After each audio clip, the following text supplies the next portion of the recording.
In the last 2 days, cryptocurrency took a nice little punch to the face. For many people, this was sobering, it was tough, and it was a wake-up call. However, for me and my Patreon members, we were well positioned in advance for this. And what I mean is that the writing was on the wall. Things that I mentioned in my Patreon were that the RSIs were overbought on every time frame. Coinbase had entered into the top 10 app downloads. Google search trend history for cryptocurrency was nearing all-time highs. The funding rate for perpetual contracts was also entering into all-time highs. We had normies, retail, waking up into the euphoria of Bitcoin approaching 100K, perhaps breaking it, and all of this led to leverage in the system and kind of just euphoria that needed to be corrected. In today's video, I want to share with you a macro view of what's going on, why I believe that this was simply a break and retest in many different fronts, but also what I believe is to come, because I personally hold the standpoint that my muscles have been built in the bear market. I've seen shakeouts before this. This was a shakeout. This was a repositioning, and the best is yet to come. So like and subscribe. Let's get into today's video.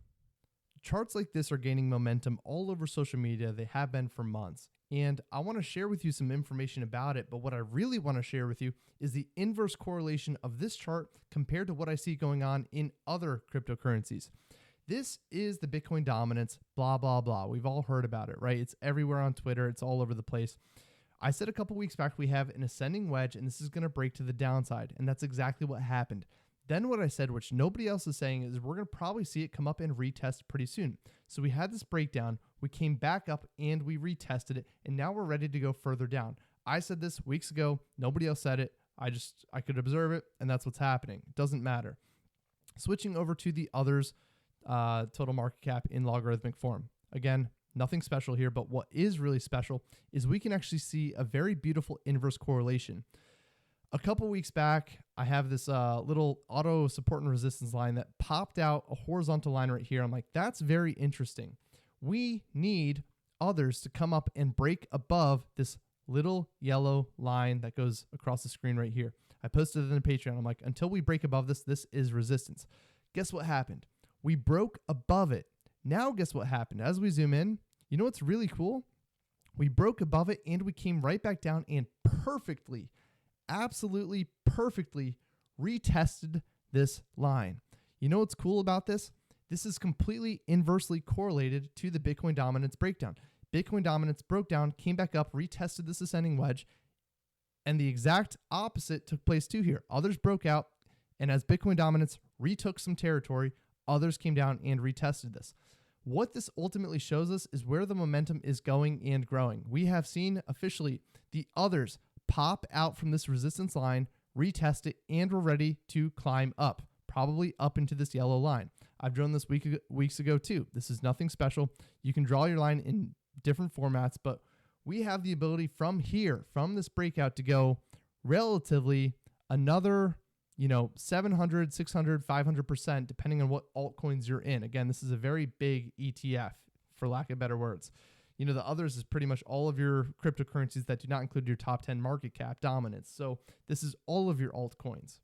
Well, that being said, it's like, okay, well, great. Where do we go from here? Let me show you. This is a call that I gave out literally a week ago. It's up 135%. This is an indicator I'm building at the moment that literally calls the spikes in markets right before liquidation flushes as well as blow off tops.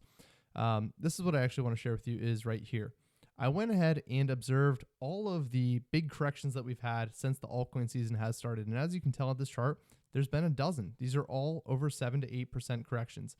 Today's, the last 48 hours, we had a 22% wick down, but the body of the correction was only a 14%. Let's take a look at how that compares to what we've seen so far. Altcoin season began November 5th, in my opinion, okay? It intensified at the breakdown of the Bitcoin dominance, which started on November 21st. When looking at the substantial sell-offs since November 1st, here's what I've observed. The 11th through the 13th, we had a 14% drop, okay? 18th to 20th, we had an 8% drop, 23rd to 26th, 10% drop, and a 12% drop. December 1st to 2nd, we had a 7% drop, all shown by this chart right here. Ready? 14%, 8%, 10%, 12%, 8%, 22%/14%, depending on how you draw the wick. So this is what I want to share with you.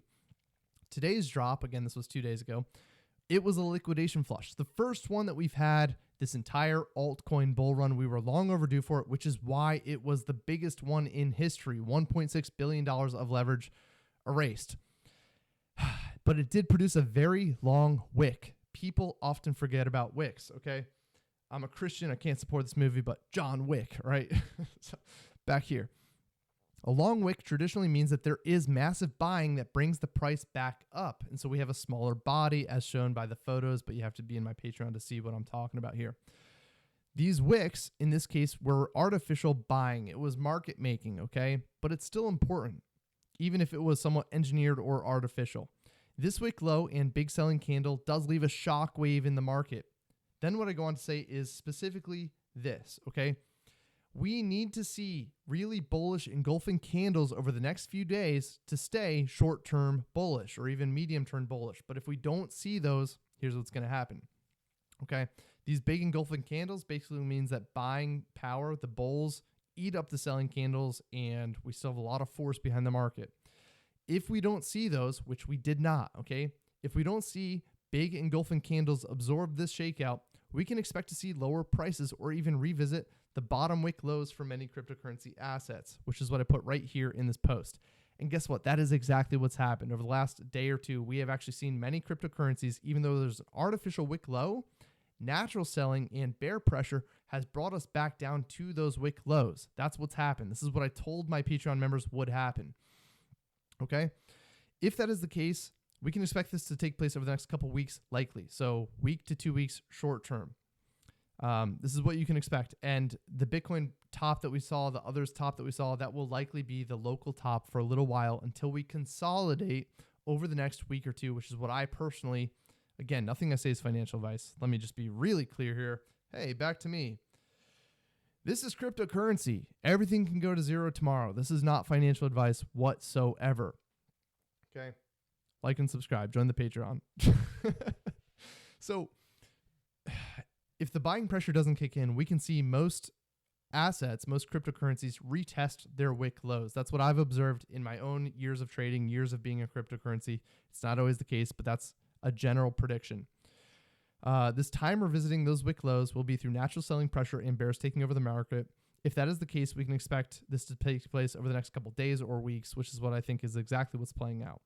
However, cryptocurrencies that have the strongest conviction, aka cryptos that have done really well, cryptocurrencies that when there is a crash, they get bought right back up, you're not going to see it as much because that's where the buyer, the big money conviction is. However, with many different altcoins, which I'm largely exposed to, you're going to see them take longer. They're probably going to revisit those wick lows that we saw in the liquidation flush.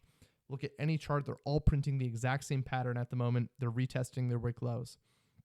Sadly enough, they're kind of also printing a bear flag, which I want to overlook at this moment because I don't think that we're going to go lower. We'll see, though. However, this is just the others. When you look at the total market cap, it's kind of a different story and it's less dramatic because the total market cap includes Bitcoin and Ethereum, Solana. It includes your mega caps, which actually absorb a lot of liquidity.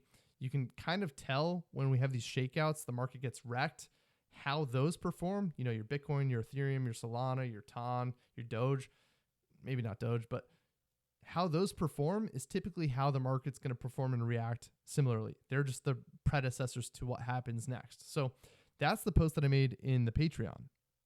So to tie a ribbon on it, here's what I think is going to happen. Again, this is not financial advice. It's cryptocurrency. You're in a very wild, wild west type of industry. I think that we just saw a breakdown from this ascending wedge, which I've talked about for a while. We came back up, we're retesting it, and we're going to go lower. Inversely correlated, market makers took advantage of this. They wiped out liquidity. They're holding Bitcoin at 95, 92K. Low end. I mean, if we go below 88K, I'm going to have to revise my thesis, but they're holding Bitcoin in the mid 90 range. In this meanwhile, altcoins are bleeding, and I believe there's a transition, a flippening happening where they're moving money out of Bitcoin into altcoins, into others. Directly inversely correlated with this breakdown of the ascending wedge, we saw the others pop out, and as Bitcoin dominance retested, others also retested, and now we are ready to head up into this upper end of the range, and that is where I am putting my money. I believe that we are still right now in the essence of strap on your seatbelt. We're entering into the penultimate leg of this bull run. Penultimate means second to final. I believe that we're going to see a very big run up. We'll probably have some crashes and corrections throughout that time, good 10 to 20% drops. But I do believe that we have maybe one more big mega shakeout before the blow off top. That's just my thesis. However, that doesn't matter. What really matters right now in the short term is that we broke out. We're retesting directly in correlated with this breakdown of the ascending wedge. And I believe that we still have all of this upwards ground to cover. If you like this information, I want you to do all the stuff. Like and subscribe. Check out the Patreon. You cannot win if you're on your own. You need to seek out counsel. I've been in cryptocurrency literally since before Bitcoin was $10,000. And not flippantly, I mean, like, I've been kind of a crypto maxi my entire life. My whole net worth is in crypto. I've done crazy things when it comes to positioning myself in crypto. Not this bull run, but I mean, like, just in general. I put my money where my mouth is. That's what I'm trying to tell you. So like and subscribe. Until next time, thanks for watching and be blessed.